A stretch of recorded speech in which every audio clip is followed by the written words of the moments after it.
In Chicago, you know that all sports rock. The Bears, Hawks, Bulls, Cubs, and Sox. Pick your favorite, you can choose. As long as the Packers lose. For everything you need to know, it's Bill Swerski Sports Talk Chicago. Bill Swerski Sports Talk Chicago. Hey everybody, welcome to another edition of Bill Swerski Sports Talk Chicago. This is your hosts, Alex and Sean. On this episode, we're going to be talking about Cubs baseball, White Sox baseball, the draft, and more.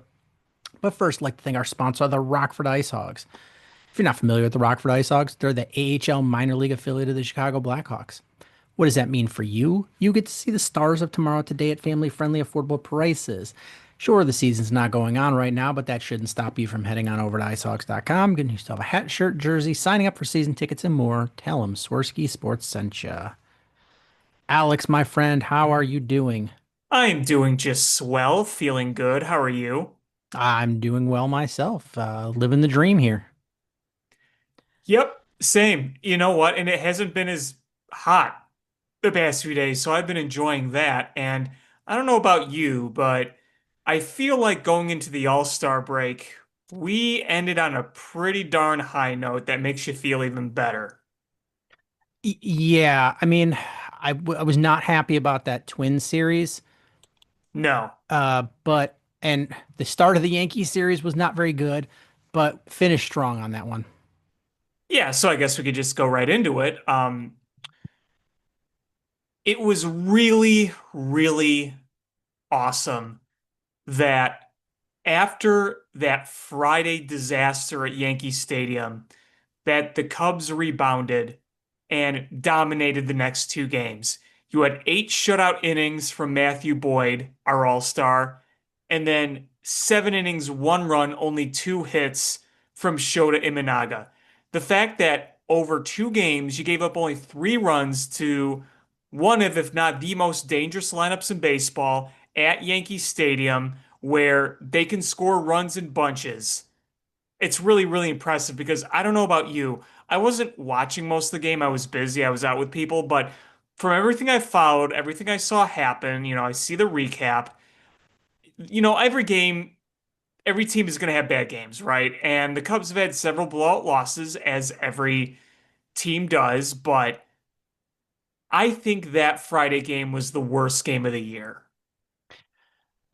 And in total Chicago sports fashion is whenever we have a player and they play their old club, nothing happens. But we face somebody and they just go off. Yep, Cody Bellinger hit 3 home runs. He really could have had four if it wasn't for the one catch. And correct me if I'm wrong, but wasn't that his first career 3 homer game for Cody Bellinger? I believe it was. I believe it was. Yeah, so go figure it was against us. So you see yourselves get absolutely boat raced. And you're thinking, oh God, now we got to face Max Fried tomorrow. And you're hoping maybe you'll salvage the finale because that's a better matchup for you with Shota on the mound. But no, you beat Max Fried. You chased him out early. They said he had a blister, but I don't know. He wasn't looking too good. And Matthew Boyd just threw a gem. I don't think the Cubs ever beat Max Fried, but even if they did, his career ERA against the Cubs was minuscule. And you didn't have to face him long because he was out of the game pretty quickly. So to come back, beat Max Fried, who is one of the best pitchers in baseball, and then do what you did today, I mean, it feels like such a 180. And you were able to finish the first half still in first place. Not by much, but you're still there. Yeah, I mean, you were holding on to a slim lead there. I didn't see did the Brewers win today, I'm Oh guessing. yeah, they won big. What are they, eight in a row? Dude, they are on a run. And I don't want to take full credit away from them, but some of these wins have been absurd. And that gets me to something that ties in the Cubs and the White Sox here. You know where I'm going with this. Yep. Andrew effing Vaughn, who was dog shit with the White Sox. Dog shit. Sure, he might have had a few decent years his first few, but the past year or so, dog shit. What does he do when he becomes a Brewer? First at bat, 3-run home run off Yoshino Yamamoto. And then he hits a game-tying heroic hit in the ninth against the Dodgers. And they did the same thing again Saturday night against the Nationals. And man, the past few months they've been playing like 700, 800 ball. They just don't stop winning. And their pitching is just phenomenal. And that's not going away. Freddie Peralta is a star. You just got Woodruff back. He looks great. And then, of course, Mize, whatever you want to call him, 5 games in is literally unhittable. Outside of one game against the Mets, he's literally been unhittable. And that pitching's only going to get better. And you think they're going to add on too. I want to say they're not going to play 700 plus ball the rest of the way, but here's the thing, a lot of your outcomes are going to rest on how you play the Brewers. You have 8 games against them over the next like month and a half, including a 5-game series at Wrigley. And you got to face that pitching. You Yeah, can't afford to lose a majority of those games. no, you can't lose though. I mean, this is a tight race. And listen, I've been watching baseball for a long time, and these things ebb and flow. They had a Hmm. ridiculous run over the past like 2 months where they've caught up to the Cubs essentially.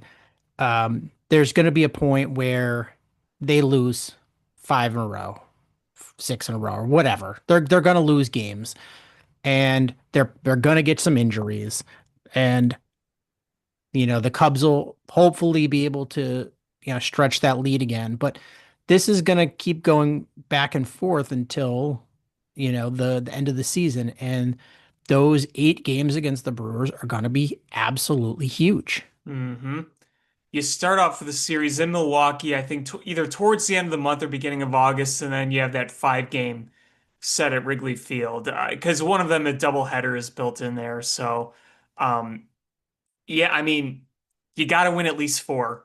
I Yeah, mean, because playing them that many times is a blessing and a curse. It gives you the opportunity to, you know, like you don't have to rely on them, what their outcome is. You win the game, you pad your lead. You lose, you lose ground. Just it's as simple as it gets. And that's so in that respect, it's good because you're not score watching afterwards. You're out there and you're like, if you take care of business, then uh, that's all that matters. yeah, I mean, again, what gets me is just their pitching development is second to none, and their bullpen is good, and their starting pitching is good. And we have not handled Freddie Peralta well at all, but you're going to have to find ways to win some of these games. And listen, I believe as a whole the Cubs are better, but the Brewers find ways. So, like you said, it can be very tight here, and it's tight going into the All-Star break. But again, the Cubs, since June 1st, have had their ups and downs. It's never been awful, even though it might feel like it. But it's like, okay, June, you were kind of just 500. Well, that's not bad. If you're going to go through the ebbs and flows and a bad month is 500, well, you wouldn't expect to lose that much ground. Again, it's just that the Brewers have been playing so well. But the fact that you're still in first right now, with the Brewers doing what they've done, it makes you feel a little bit better. Yeah, I mean, it's it's tough. It'd be a lot nicer, to have like if the Cubs were in the AL West, they'd have like a 6 game lead. If they were Yeah. in the AL Central, they'd have like a 10 game lead. Instead of the Tigers, yeah. Yeah, Right. instead of the Tigers. If they were instead of they were replacing the Blue Jays in the AL East, they'd have like a 4 game lead. Um, and If they replace the Dodgers in the NL West, they'd have like a 5 game lead. So that it's really the product of the Brewers just playing well. It's a tough division.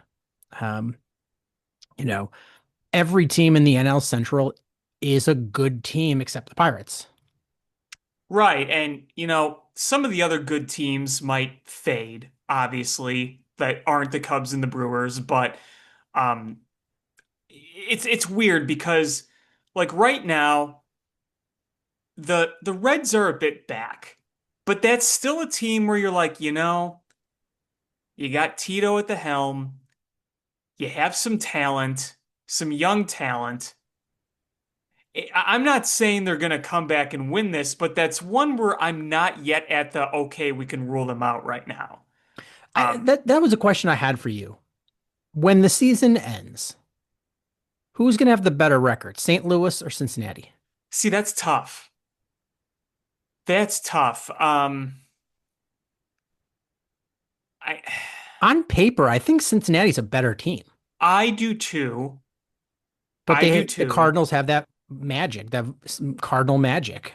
Um, I mean, St. Louis is not winning this division, but I think the Reds are. This is the year I don't think they fade, where they've been taking a nosedive at the end of the year. I don't think they do. I don't think they're gonna make this run for the division, but I think they're gonna hold steady. I think they're going to beat out. Yeah, no, I don't disagree. Again, like we've been sitting here waiting for the Reds kind of to take that big next step, and they just haven't. But again, there's a lot of young talent on that team.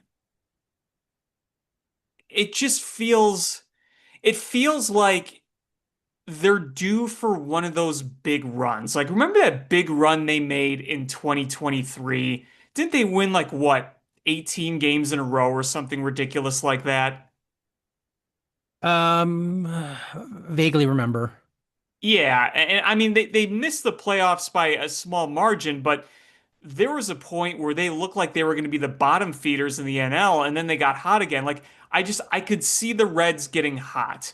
They're just a weird team because so far this year, they'll win a few in a row, and it looks like, oh, here come the Reds. They might be doing something, and then they lose three, four in a row.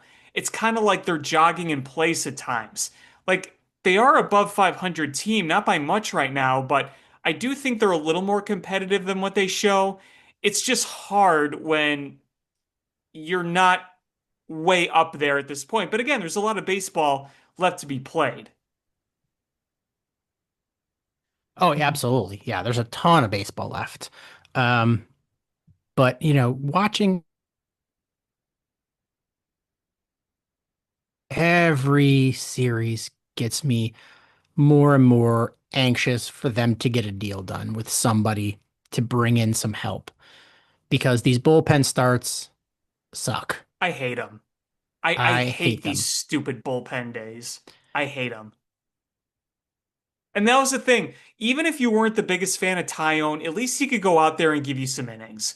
And the bullpen game against the Yankees went as well as you would think, right? Yeah, it was brutal. You weren't expecting.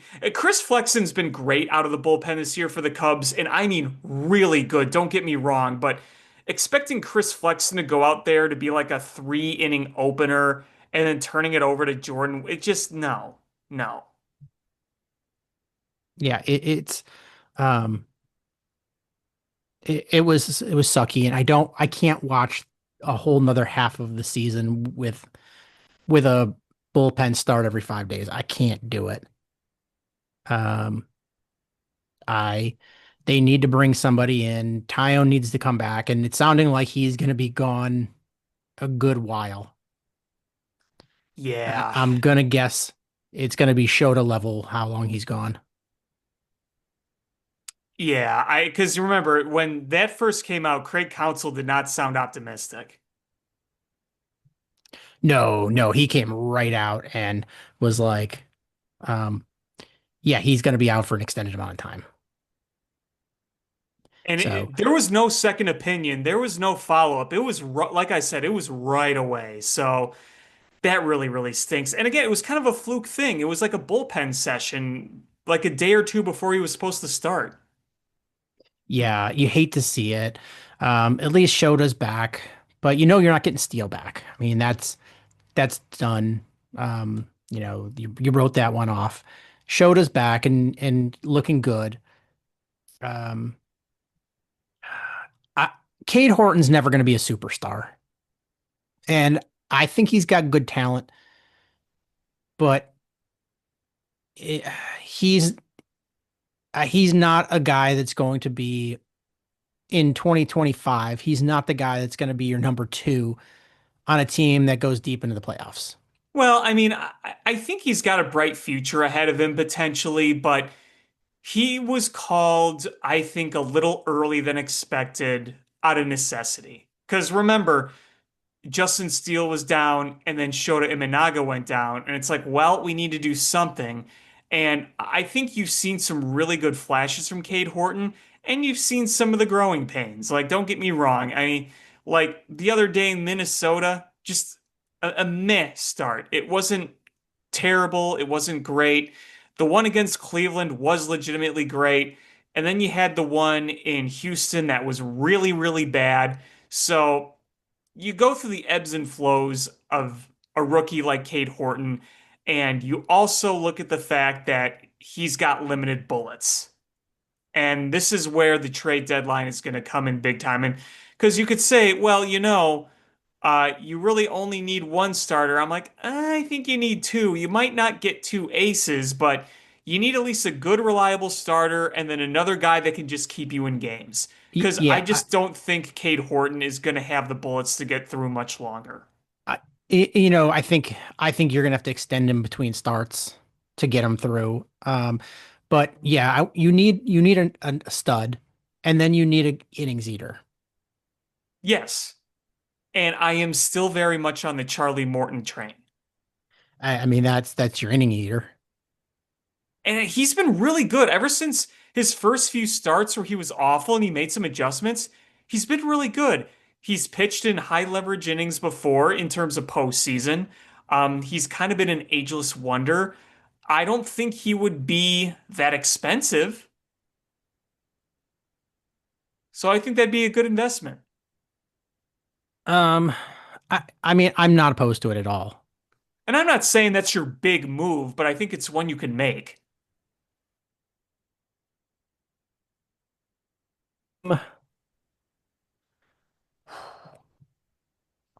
All right, I'm gonna throw a couple names out. Okay. You tell me your feelings on these names. Okay. Jacob deGrom.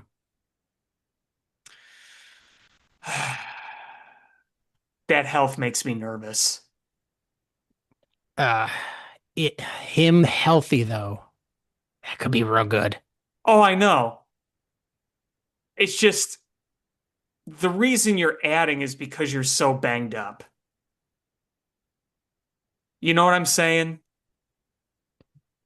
Oh, I hear you. But I mean, it's baseball in 2025. You run the Yeah. risk of anybody being injured. Yeah. No, you're right. You're right. Um, I'm just trying to throw targets out there um, that I think could do it. Hmm. Adrian Hauser. I want Adrian Hauser. I think that's a good one. Um, I think that would be huge for the Cubs. He has been Hmm. pitching great. Seth Lugo. I was a proponent of Seth Lugo, and maybe if you get him for cheap as a depth guy, the peripherals don't look great, but I think if you want an innings eater and someone that could just come in and give you a start every 5, 6 days, that's one that could be easily attainable. Um, Zach Gallen. He's just not been good this year. If it's a throw-in with Eugenio Suarez, then yes. I think you have to give up too much for Suarez. I know, but man, the production from third base is non-existent. I mean, defensively, you're happy, Yeah, but but offensively, it's not. It's just ineffective. it's a black hole. The Shaw at bats are getting bad. Yeah. They're getting really bad. Like I wrote about this for Cubby's Crib this weekend. What does it tell you when they're opting for John Birdie and Vidal Brujan starting against the Yankees? What does that tell you? It's not fun. It's not winning baseball. You don't want to do that. Merrill Kelly. Sure. And I know your answer on this one. Sandy Alcantara. No. No. You know, a few weeks ago, maybe a month ago, I would have said, you know what?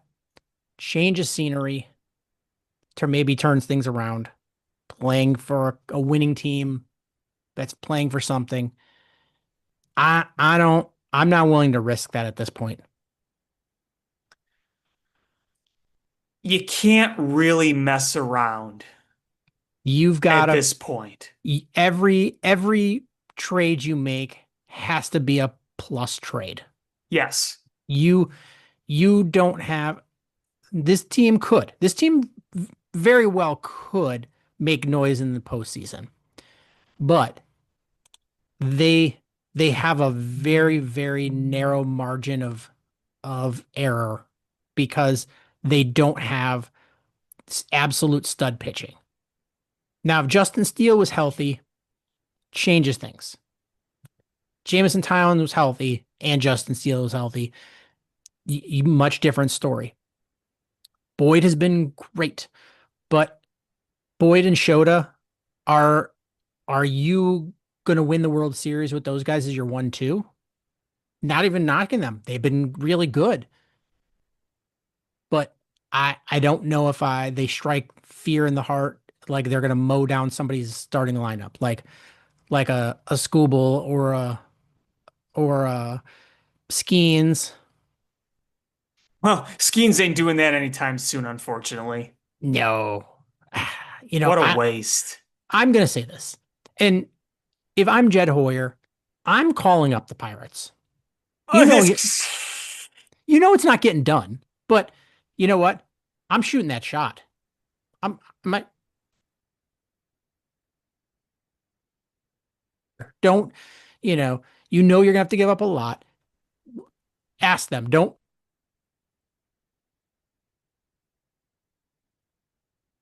would be literally your entire farm. and then you see how much wiggle room they're willing to give you. And then you take that away. You don't lowball them. You don't they're in division opponent, but it's not like they're your rival. Um, and you ask them a real offer, you take it back, see if you can negotiate a little bit, and it probably does not happen. It's a very slim chance it happens, but I think if you don't at least make that attempt, that's a disservice Why is the because Sears Tower getting lifted up by blimps and being transported to Pittsburgh? why is the Pope wearing a Steelers jersey? They traded the Pope. All Lou Malnati's locations are being relocated to Pittsburgh effective immediately. Uh, they're opening a Portillo's in Pittsburgh. Uh, The Portillo's dog, instead of like the dog logo, it's the dog on the giant bridge. uh, Listen, if you walked into Jed Hoyer's office when he wasn't there, sat at his desk and made that phone call, I would give you 20 bucks. Hello, I'm Jed Hoyer. I would like to make a trade.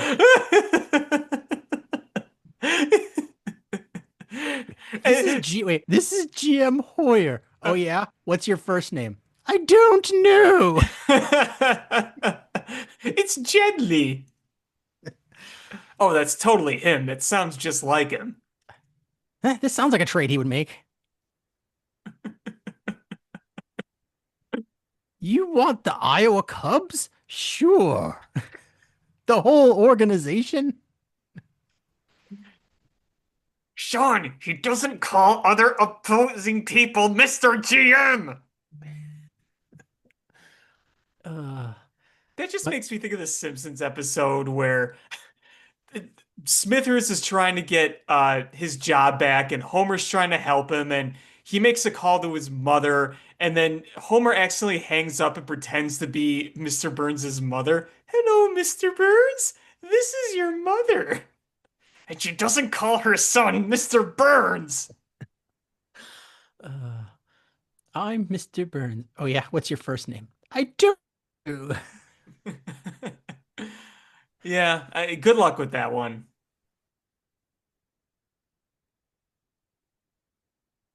I would shoot my shot. It's one of those things, you know it's not going to work out. You shoot your shot. Because what what if it, I mean, it's like playing the lottery. Sure, you know you're not going to win, but you at least give yourself an absolute like miracle chance. You don't have any miracle chance if you don't play.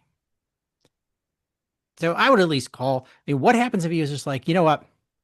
Like, I know he's gonna leave. He's not gonna be happy. And, let's get several players that we think are gonna be good. And maybe we can re-sign some of them.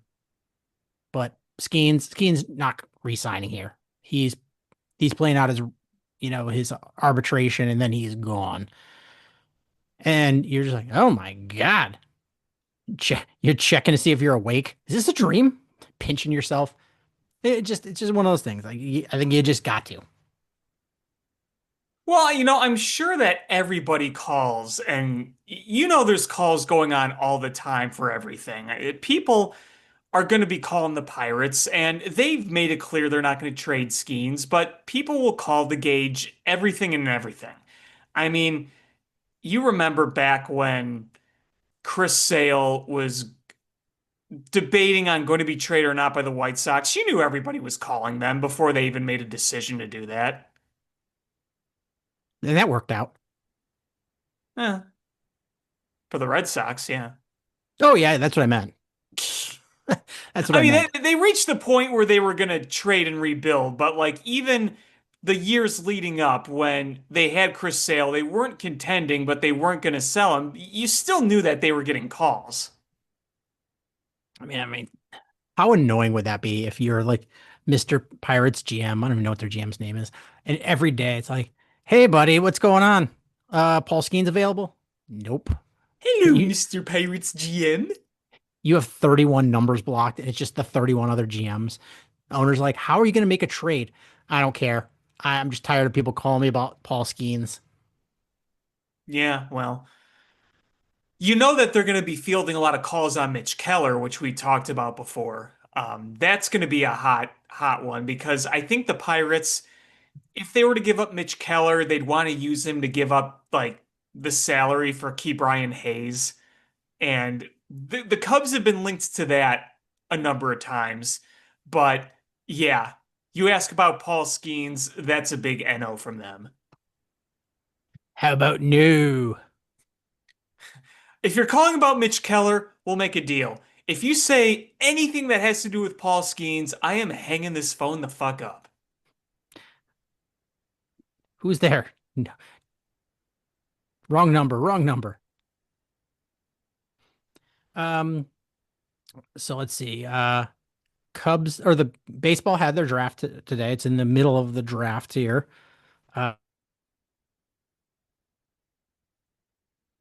and you're just drafting people. You have no idea who they like. You may have heard of two people in this whole draft, but um, but you get to your players that are drafted, and you're like, I have no idea who the hell that is. The ones you Um, know about more or less, or at least the casual people, are the ones who are kids of former star players. Like another Holiday got drafted by the Rockies. Yeah. So the Cubs made their pick at so it was 17. Hmm.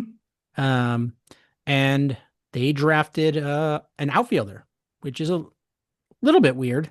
Um, because they drafted a college right fielder. Or um he played for Wake Forest. 6'3", he's a big kid, plus power, um, plus average. And you're like, all right, well, a guy like that is probably not going to be in the minors long. He's going to be quick to the majors. If you re-sign Tucker, where where is this guy going to play? Ammo for trades. Well, then it got me thinking is, all right, well, who else would be blocking him? Oh, and Casey. Hmm. So that was like maybe they're planning to trade Owen Casey. I mean, Um, it's very possible. I mean, at the end of the day, with the MLB draft, you just stock up. You take who you think is good regardless. It's like I say, this ain't the NFL draft. oh yeah. I mean, this and hockey draft, you're just like it is a crapshoot. You're drafting kids. Like Right. at least here they drafted a college player. I mean, some of these like who was it? Somebody drafted somebody that's not even 18 yet. Yeah. Like they're 17 years The old. Cubs have a type. They like those college kids. Yeah, I mean, it's much you know the weird thing about it is a lot of times the ceiling by the time you're drafting in the middle of the first or end of the first, that ceiling on those players is not as high, but the floor is a whole lot higher. Like it's a lot harder. I mean, sure, there's always busts coming from college, but you don't bust as much as the high school because that is really projecting. And Yeah, you're you're a bit more polished, and the quality of competition in college more than ever is closer and closer. It's not there, obviously, but it's closer and closer to what MLB is compared to times past, right. Um, so let's just use this to transition here. So the White Sox had the number 10 overall pick, which is and they silly with the new rules. last year, and they're drafting 10th. Um, but they drafted Billy Carlson, high school shortstop from Corona High School. Um, so I'm gonna read what ESPN wrote about him. He was ranked number 8 overall, so it was a plus value. Um, he's a high school teammate of Seth Hernandez. He's how you drop a prep shortstop, above average to plus bat speed and raw power, an 80 grade arm, up to 97 miles an hour as a pitcher, range in the field and game performance. He's still growing into his power and will have to overcome some concerns about his hit tool, but the defense should give him a high floor, and there's a 5 tool potential here. As expected, we're now getting to the run of prep shortstops. Carlson's calling card is his defense, featuring a Mason Wynn type cannon. He also has the range to stick at shortstop and impressive raw power. System that's finally showing some long-term potential solutions on offense. Obviously, a huge need in the big league level. MLB comp, Bobby Witt Jr., but one tier lower in tools and with questions in the if the ultimate offensive upside matches those tools. Well, it's a crapshoot. I mean, it really is whenever you take a high school player, and especially one that's still growing to the offense. Hmm. The nice thing is a defensive shortstop is always has some value. So if this kid can play MLB level defense, then it's never going to be considered a bust. Right.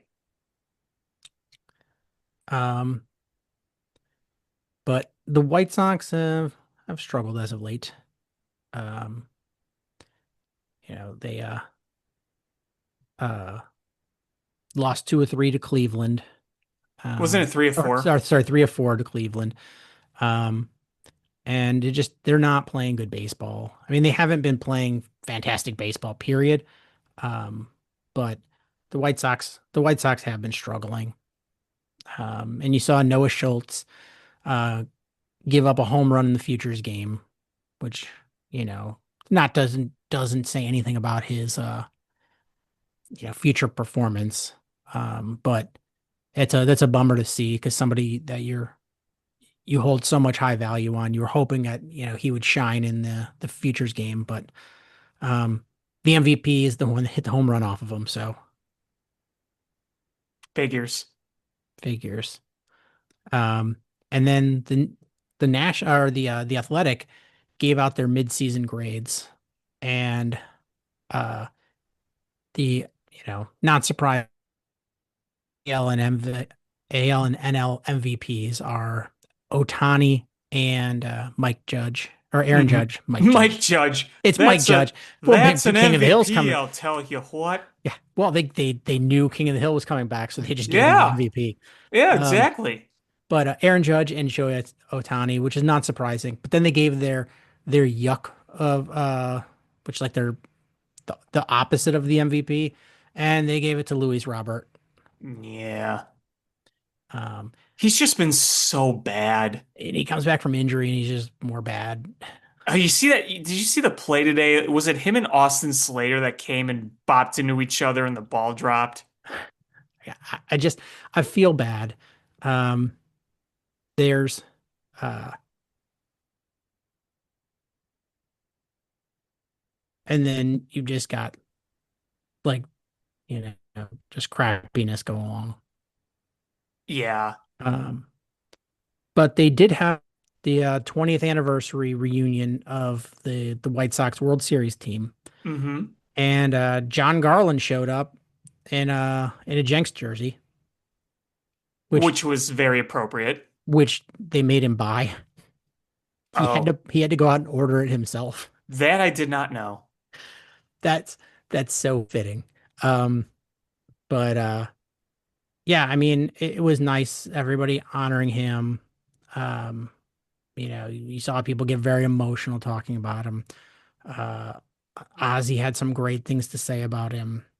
Um, they unveiled the Burley statue, which was Hmm. cool. Burley seemed super uncomfortable in his own.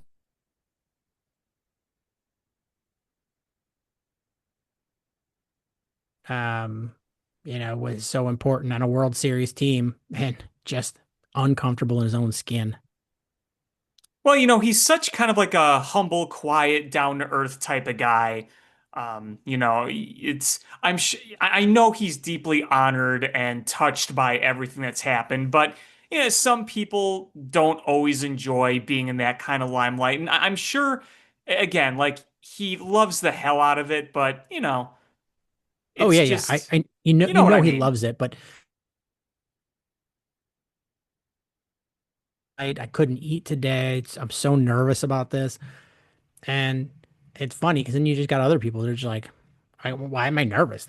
I know the statue's there unless you're worried about one of those like Dwayne Wade situations where it just a statue looks nothing like you and it's Oh really yeah. ugly. Yeah. Or if the statue comes alive and starts wreaking havoc. Though I think the chances of that are pretty low. Don't forget too, before I forget, did you see Paul Konerko get the Pope jersey?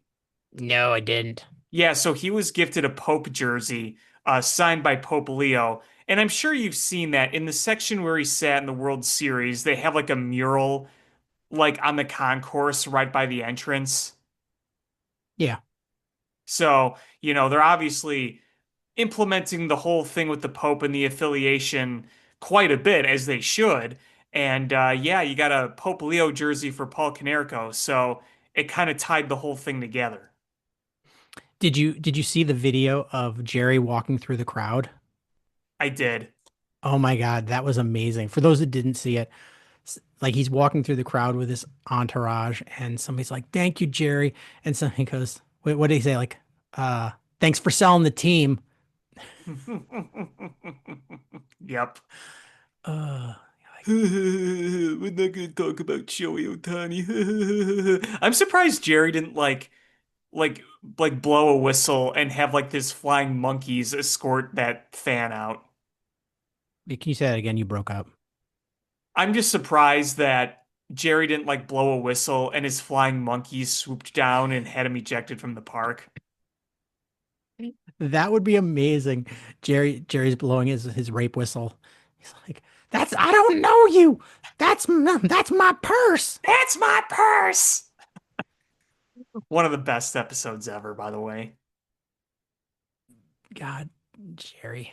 Uh, but yeah, I mean, it's it's again for the history of the team, and it just stinks that the White Sox didn't come through in their uh in their play.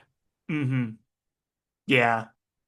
Especially against the rival team like Cleveland. But you've got a guy that's legitimately giving you innings, and he's been at best, in some games he's been pretty solid, and at worst he's been mediocre. To, um, so it's you're getting plus play out of him. I know the he who shall not be named is performing well now, but that guy stunk for you for a long time, and you got a legit starting pitcher for him. Yeah, and even if he's not good, at least he's helping you, just like you said, eat innings. Yeah, 'cause you've got a young pitching staff. Like you need those innings. Yeah, and I mean, and let's face it, the wins don't matter at this point. So If those they are all did, things that, if they did, you're doing it wrong. yeah, no kidding. But geez, that Andrew Vaughn thing annoys me so much. That Andrew Vaughn is one fine piece of ace. I should know. My buddy had her. I knew when we shit talked Andrew Vaughn for so much. As soon as he went on the Brewers, I thought about us reading his awful slash lines and the negative F4. I'm like, oh shit. I He read put somewhere that his F4 is higher than it ever was on the White Sox over just a few games with the Brewers. he's got a 1.5 OPS. Like that is not sustainable. I mean, if you're Aaron Judge, it sort of is, but like that is not sustainable. He's gonna wake up tomorrow and be, oh shit, I forgot I'm Andrew Vaughn. I'm Andrew freaking Vaughn. He's gonna Well, go out there and go 0 for 4 with 3 strikeouts. here's my counter worry. Remember, Andrew Vaughn was a very high draft pick. What if he had talent overall, but the White Sox were just holding it back? You know, uh, if this was a couple years ago, I'd be like, maybe. But he's what, like 28 years old? Something like 27, 28. Yeah, I mean he's not like a young player anymore. Like he's a veteran player. Like it's not like one day, oh shit, the White Sox were holding me back. Like, if he was 19, 20, 21, yeah, okay, yeah, the bad organization did that, but um, and maybe even get a bump because you're on a better roster that scores runs. Okay, that helps. I mean, PCA is really good, but he also benefits from Suzuki having a great season and having Tucker there. Like, doesn't mean he's not good. It just means you get that little boost. And maybe Vaughn gets that boost, but just like remember when Chase Mydroth came up and he was just clobbering everything and he had like a uh over 1,000 OPS those He's first like batting three like weeks. 340, yeah. And yeah, and he was just clobbering it, but now his like OPS is down to like six something, 700. And okay, that came back down to earth. And he is who he is. He's an on-base guy, but he's not a power guy. Andrew Vaughn's gonna wake up one day and every all the numbers are gonna revert back to the mean. Maybe he gets a slight bump, from playing for a better team, but he's Andrew freaking Vaughn. Sure, he was drafted high, but there's been plenty of high draft picks that have just stunk. Well, I will say this. If you were to trade Luis Robert for whatever you get back, and you told me he was going to go on a tear, that's a bit more believable, right? Yeah. Just with the talent level that Luis Robert has. But Yeah. I mean, remember Mark Appel? I do. That guy was a superstar waiting to happen. Drafted over Chris Bryant. Yeah. Remember Brian Taylor? You might be too young for that one. I don't remember that one. The Yankees drafted him number one overall. He was going to be an absolute superstar and the next Yankee legend. That dude stunk. Um, yeah, I think at the time they said he was like the greatest high school prospect ever. Um, and he never made it to the majors, I don't think. Um, then there was Matt fucking Bush. Yeah, him. There was a lot of issues with that, though. Um, Because Sidney can do a lot of off the field issue problems. oh yeah, yeah. I mean, those usually, a lot of times go hand in hand. I mean, And look at Addison Russell. yeah. Um, I remember Josh Vitters.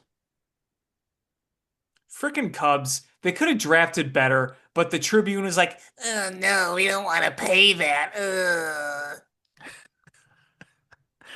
Josh Vitters was drafted third overall.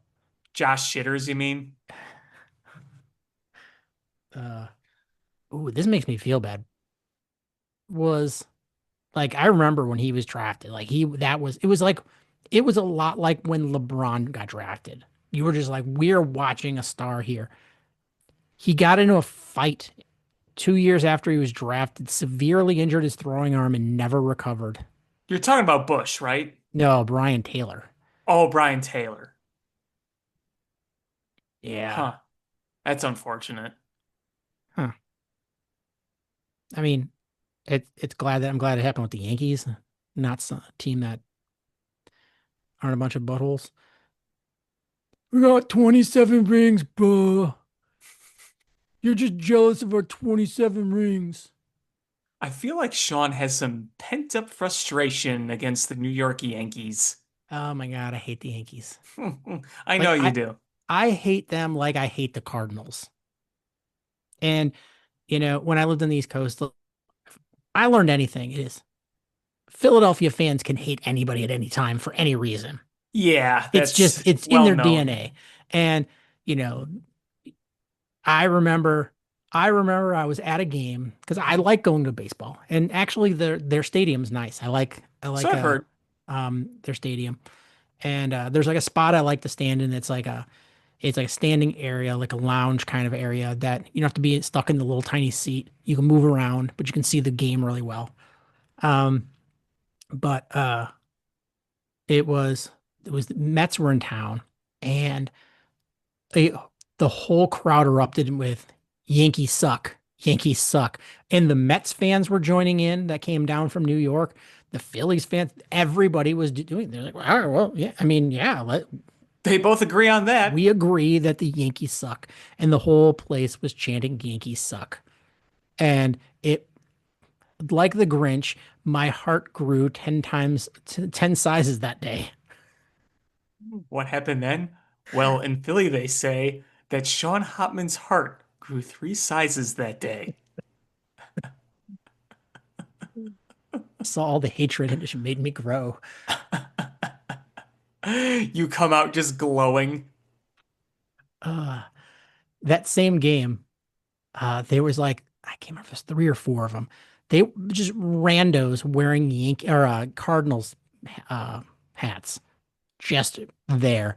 And they got the shit kicked out of them for wearing Cardinals hats. Oh, geez. And I was just like, I don't condone if beating people up as a currency, especially at a sporting event. But if that's the currency that they're going to use, it you know it could have happened to a better fan base. Jeez. And you say your heart grew. I was like, man, like I was like, this game is wild. Like the hate was flowing that day. And then came out to my car and somebody backed into my car and broke my tail light. Oof. I thought like you were gonna like go back and there's gonna be like splattered eggs and crap and toilet paper and your hubcaps would be missing and your mirrors would be missing and your windows would be broken and there's shit spray painted on the side of the door. Uh, yeah, Fuck I your I Kool-Aid. I never wore my Cubs gear to the stadium at Philly. I was like, I saw what happened to those Cardinals fans. And there were four of them. Just me, I'm not wearing my Cubs hat. I'll just I'll just chill. They just string you up like a piñata. They're just taking whacks at you. You're just Ugh. you're just swaying back and forth. Like, aren't you supposed to be wearing something covering your eyes? And you're like, not in Philly, bitch. We're supposed to hit him square and true. They're all taking Happy Gilmore swings, which I learned Happy Gilmore 2 is coming out soon. It is. Isn't it on Netflix? Yes, it's going to be Netflix, at yeah. Netflix. Yeah, I learned that I was watching the women's boxing match the other night and they kept having ads for it and I was like, they're doing it. Happy Gilmore 2? Huh. Happy Hope it's fun. Gilmore 2, Return of the King of the Hill. It's like the late 90s are having the resurgence. I don't hate on it. No, neither do I. Like I'm very excited for King of the Hill. Me too. Me too. It just stinks that some of the great voice actors are gone from that show. It does. I mean, the good thing is you you can find voice actors that sound like those characters, and it's not like, you know, where you're seeing them and you won't get somebody that sounds and looks like them. Uh, you'll get somebody that sounds like them, and um, it'll be okay. And especially when you consider the time period that it's, was it 15 years in the future or something? Yeah. So like some of them like Dale Gribble will sound older now that Johnny Hardwick's gone. I don't even know if Luann and Lucky are gonna be in the show. I don't believe they are. No. They probably Um, like moved away or something. yeah, I mean, I probably won't have John Redcorn in there. Well, John Redcorn, he's gonna be in it. He recorded like they finished that season Oh, before I he didn't know. died. Huh. Yeah. Yeah. So that's all done. Because like I've seen a picture of John Redcorn in it. Um, Okay. and obviously we know Cotton's not gonna be in it because he already died canonically. Yeah. I'm gonna miss Cotton. Cotton is one of my favorites. My favorite is like he's this old racist man, and just one day he just walks in there and just knows that the neighbor's from is Laotian. And he Hello, Mr. Khan. uh just Cotton just limping around or waddling around No wherever they shins. no shins. Read it again, boy. S.A. as in stupid dummy. That's you. Uh I love that Con named his daughter Connie. It's that's too good. Uh God, I hope this show is super good. I need new King of the Hill to be good.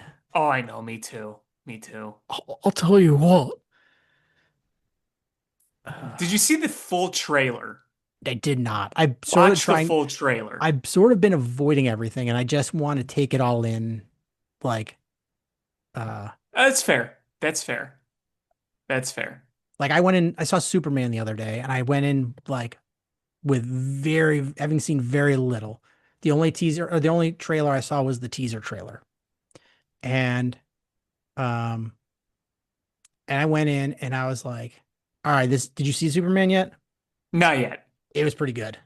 That's what I've heard. And I don't even like Superman. I can't stand Superman, and it was pretty good. Like Okay. it was um it like the supporting cast made that movie. His Hmm. dog Crypto was great. Mr. Terrific was great. Guy Gardner, Green Lantern was great. Hawkgirl was great. Like the supporting cast was so good. The Lex Luthor character was really good. Um, James Gunn did a good job on it. Yeah, it seems like they've started to redeem the old DCU. Uh, all right. So where do we want to go from here? Talk baseball. Well, not much really going on with the Blackhawks or the Bulls. Well, the Bulls did have their first summer league game, and it was brutal. They were Like so I bad. said, not much going on with the Bulls. Um, Noah Essengay got injured, and like he looks like a project. Yeah, because he is. He's a project. Um, I mean, the only thing I can say positive about that performance is if they can convert that into the regular season, they've got a shot to win the number one pick in the lottery. Hey, that's our best bet. It really, I mean, honestly, it is like y- you're not going to spend the money. So what are you going to do? Like you're not going to spend your way to getting being good. And you're not drafting well enough at 10 or whatever, 12, 13, 7, 9, whatever you're drafting, you're not getting like a um, you're not uh, getting the quality players that are going to put you over the top. Um, you know, Matas might be good, but is he going to be the guy that carries your whole franchise? Probably not. No. Um, Be a even good player, but not a franchise cornerstone. yeah, so it's like they're just stuck in this purgatory. They're they're not they're not bad enough to get a good draft pick. They don't spend enough or draft well enough to get over the hump. They're just a they're one of the better lottery teams and the worst playing team. Like it's just who they are. That's like the definition of purgatory. Yep. Uh, and Michael Jordan's former mansion is listed on Airbnb. Oh, so you're saying you're interested? Um, no, that it's uh anyone renting the mansion must sign a non-disclosure agreement and a liability waiver and pay a $25,000 security deposit and cannot host parties or events there. Dear God.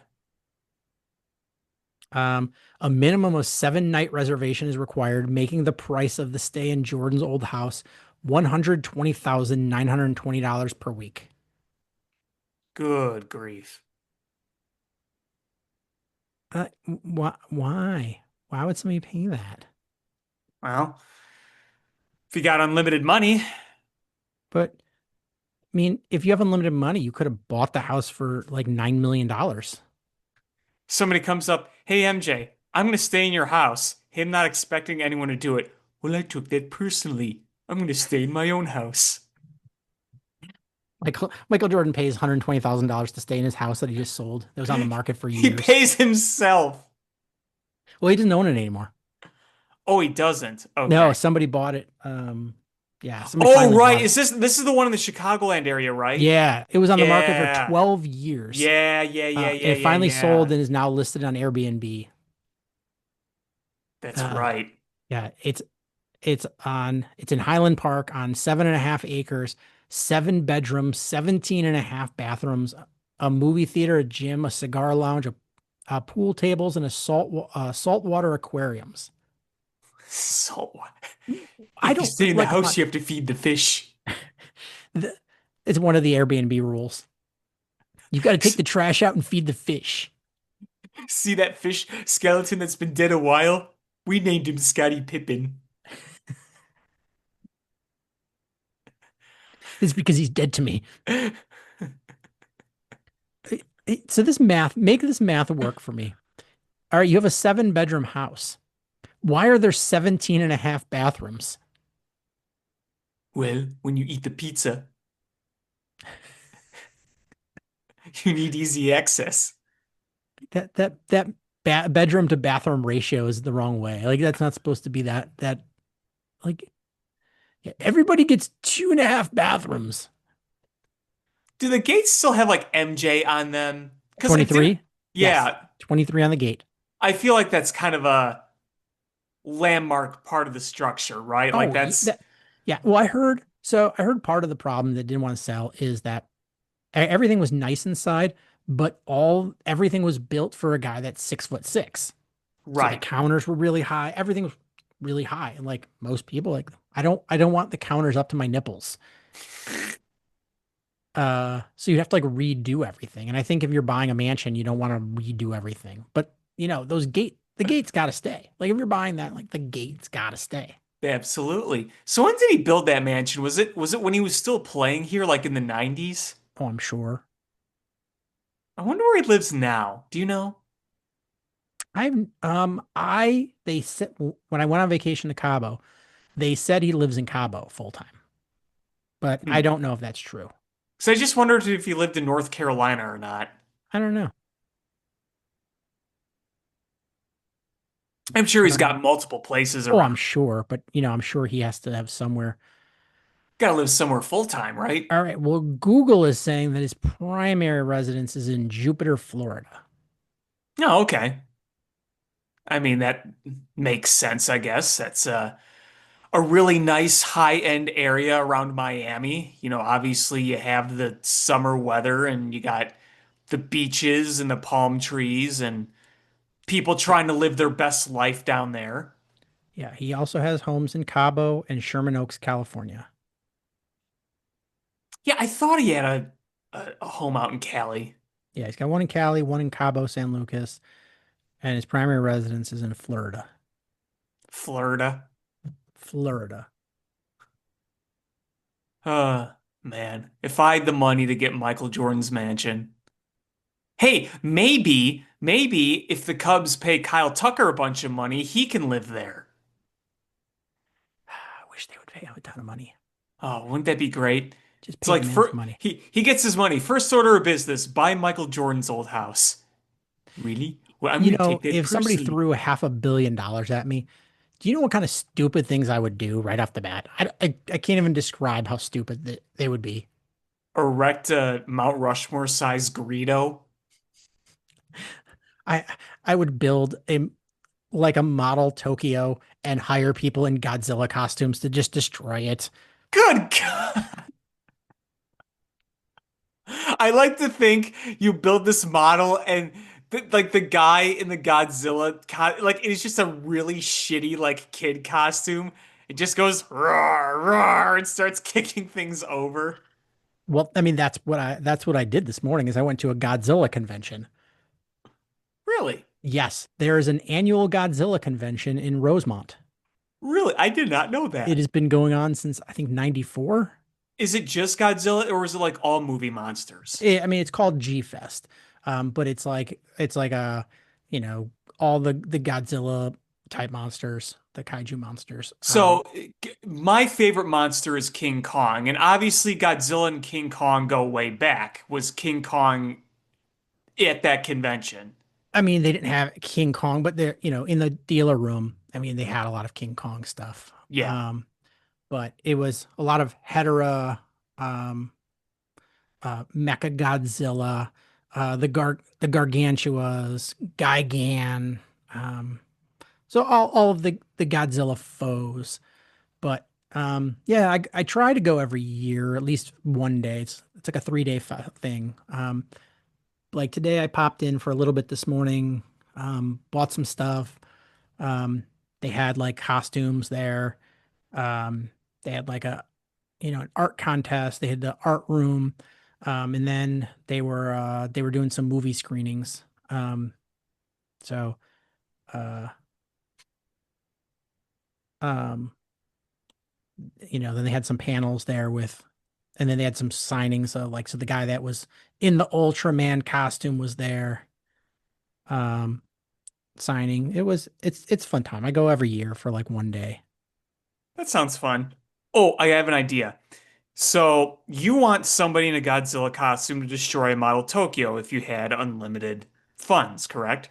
Absolutely.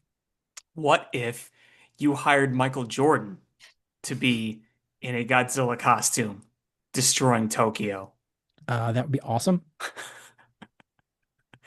You paying me right now, right?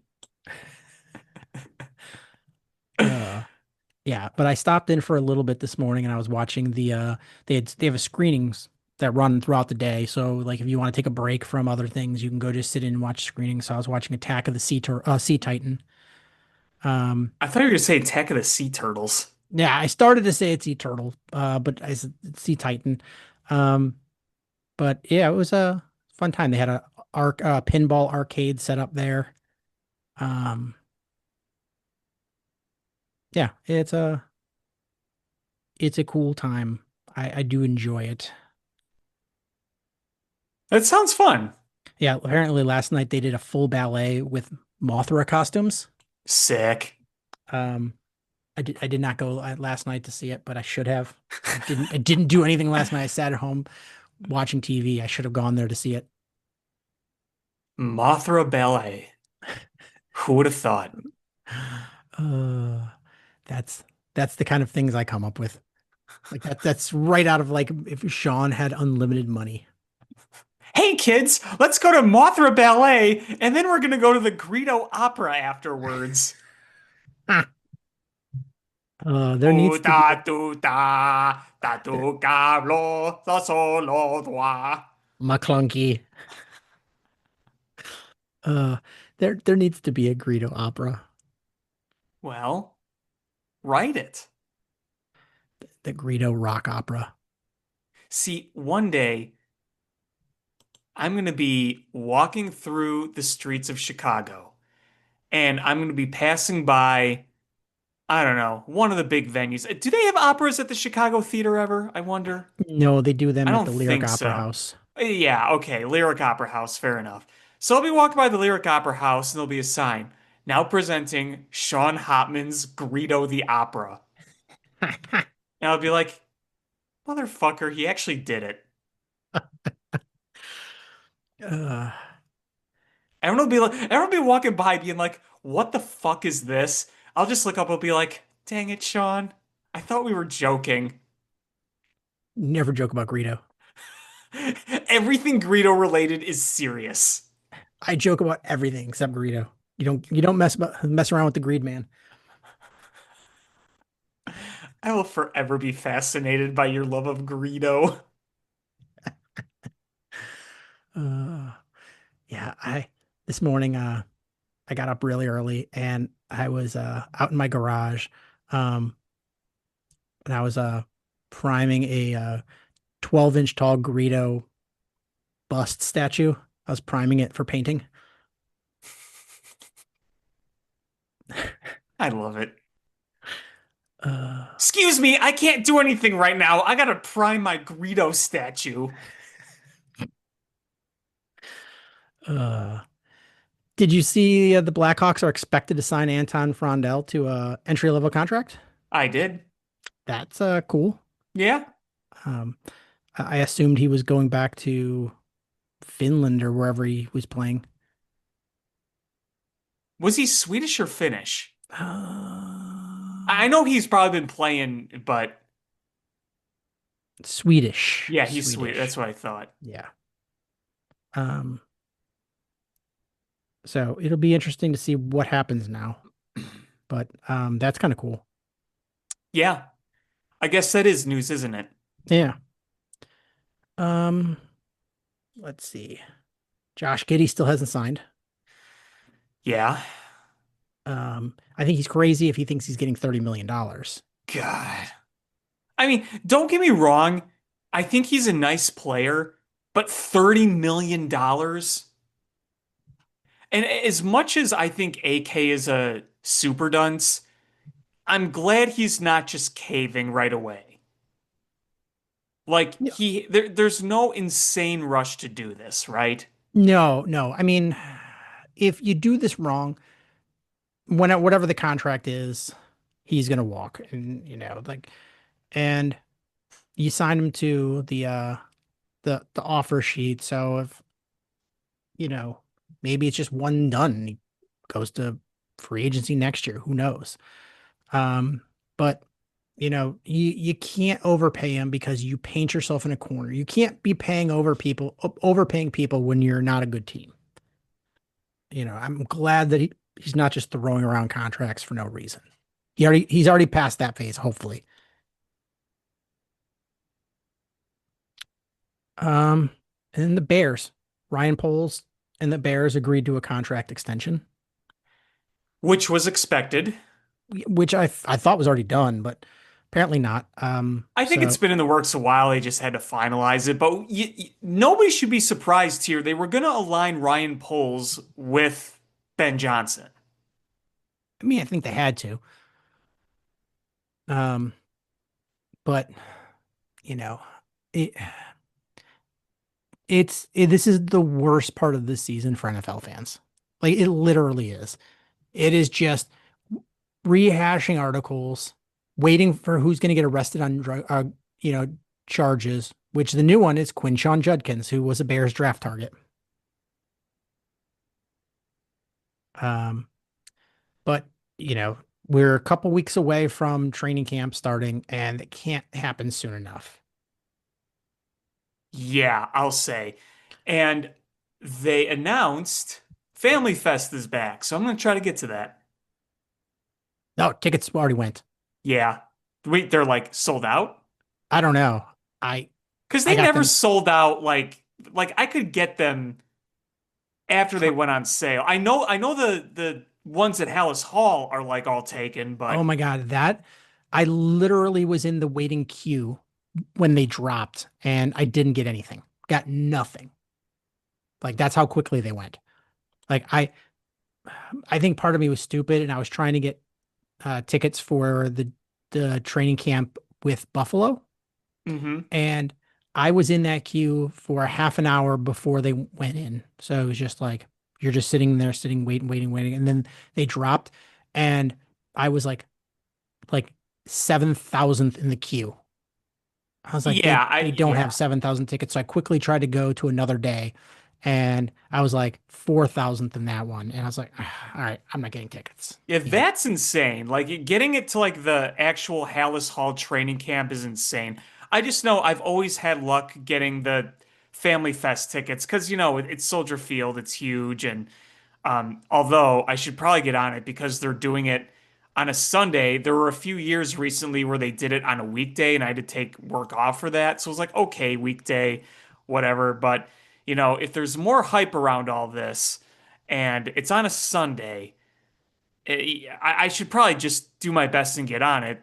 Because those tickets are usually really, really cheap and it's great because you are able to have not a full NFL experience. It's not a game, but you can watch NFL football activities for a very reasonable cost. it's $10. Yeah, see, it's great. And I got it. So I got in with a super genius here. When I went in to try to get tickets after so the other thing sold out, and then I went the day that the Fan Fest tickets um went up, and it was like you need a code, like a pre-sale code. Like, what the hell is this? So I went on uh an AI tool, and I was like, what is the pre-sale code for Bears Family Fest tickets? And it popped up family. Okay. So I popped them in there and gave me 4 tickets for $30. All right, cool. Um, so I got tickets in the 100 section. Nice. I And like to sit by the tunnel. there are still tickets available, but the best seats are in the 200 section. Yeah. Yeah. They're $10. Yeah, it's nice. It really is. That's why I like to go. Um, And it's Yeah. it's not hard to park at Soldier Field when it's not like a full game. That's where I don't mind parking at Soldier Field. I've always been able to get in and out pretty easily, so that's never been a problem. Yeah, I'm taking the L. Yeah, well, I don't like I trying to get drive. out of there. No, I I mean, know it's not fun, but I'll just take the green line in. But we're gonna take my niece. My niece is big into sports now, so she's a big Bears fan. nice. And I told my sister, I was like, I'm gonna take her when we go to the Bears training camp festival. And I texted, I was like, I spoke too soon. I couldn't get tickets. And she's like, oh, don't worry about it. And then I texted, I was like, I got training camp or fun family fest tickets. So she'll come and spend the night, and then we'll go to the festival or the training camp or the family fest. Um, so we'll get there early, whatever giveaways they're giving, have fun. The kids will have a blast. My daughter likes Hmm. going to, you know, to for the fanfare, and then it's $10. And then I'll keep watching the preseason games too, because I usually have really good luck getting tickets for like super cheap close to the game. There you go. Because nobody wants to pay $100 for uh for a preseason game. And those season ticket holders, they've got to pay for those. It's part of their um you know it's part of their contract with the season tickets. Yep. So I will gladly buy those. Let's see. Against the Dolphins. Right now, the tickets are significantly lower than they were on Friday. Friday, the cheapest ones are like $60. Now they're down to 40. They'll keep getting lower. Yeah, get them as low as possible. Oh yeah, I remember one year I took my kid and I got them for $6. Yeah, nice. Like I will buy them Nice. day of. Like, I don't care. It's not like I have to travel far. No, no, no. Speaking of traveling though, even though it wasn't as convenient, I kind of miss Bourbonnais. I missed it because you could just sort of show up. And as long as you got there, before it started, like you got in. A lot of people weren't traveling like, they get like to Hallis Hall where that is. It's so close to the city that there's so many people. But Bourbonnais was was fun. Um, when I went there as media, I went in Bourbonnais and I learned a hard lesson. Wear a hat. Um, some of like the veteran media people were laughing at me because I had uh like I was like bright red. Um, it was like the day of hell. I didn't bring water. I got sunburn on the top of my head. My camera battery died. Um, so I was just like, this sucks. This totally sucks. Um, Hub Arkish laughed at me. Of course. Um, but it was still cool. And then I stopped. I stopped on the way home at Bozo's Hot Dogs to get cold beverages. Love it. Uh, Did uh did George have his purple crayons on him? no, but uh, Kyle Long rode in on a big wheel, on a giant big wheel. Yeah, it sounds like something Kyle Long would do. Um, yeah, so he had this like a big wheel. You remember big wheels? Yeah, oh yeah. Yeah, he had one made that was his size. Um, So huge. it was huge. And he rode in on it. Speaking of huge, my buddy who's Eric, who was on our show a few weeks ago, Sky season ticket holder, sits courtside. Um, he told me that Khalil Mack walked by him because I don't know if you saw, he was at the Sky game yesterday. Okay. So he wasn't sitting by Khalil Mack, but he said Khalil Mack walked right by him, and he was like, "Man, that guy is just unbelievably massive." And I saw the posts from the Sky that Khalil Mack was there. And I was just like, man, why couldn't we have been able to get him back? Yeah, but it is what it is. Yeah. Why isn't Zadarius Smith here yet? I don't know. Why isn't he somewhere? I mean, I think he's waiting for training camp. I think that would be a nice depth addition for the Bears. I Because he think still so. had a pretty good year last year, right? I mean, all Yeah. things considering.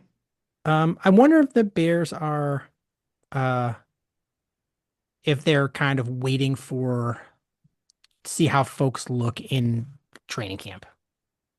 Maybe. Um, I mean, you got Cap. I feel like you need more. or maybe they're trying to hold on to that cap space to see if somebody gets hurt and they need to fill that spot. I don't know. I don't know what it is. Um, Yeah, I'm sure there's reasons for it. I really, if we found out that they signed Zadarius Smith, I would be pretty okay with that. oh, I wouldn't be mad. Um, because it would be a 1-year contract. Right. And wouldn't that make him having played for every single NFC North team? Yes. Yeah, so you punch all the cards, you get a free sub. You get a free drink at Bozo's Hot Dogs.